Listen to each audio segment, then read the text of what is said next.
Ipaliwanag ko lang kung paano gumagana yung YouTube Shopping at maka-discount sa mga item. Bali ganito yan, no? Bali ito sa short lang ipaliwanag ko. Pag pinlay nyo yan, sa computer kasi hindi nag-a-apply yung voucher. So, bali ito, nirecord ko na.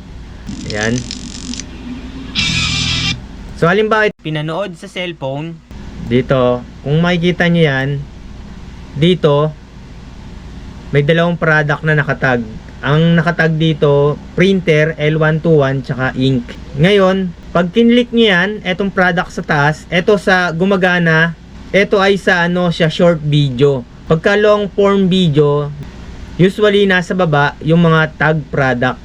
So, ito lang si short yung ipapaliwanag ko. Ngayon, pag tinap nyo yan, then mapupunta yan sa Shopee app. Then yung video nasa baba pa rin. Kung makikita nyo, naging 4,739 na lang. Yung nabawas dito, yung special YouTube voucher, yan nasa baba ay 1.041K.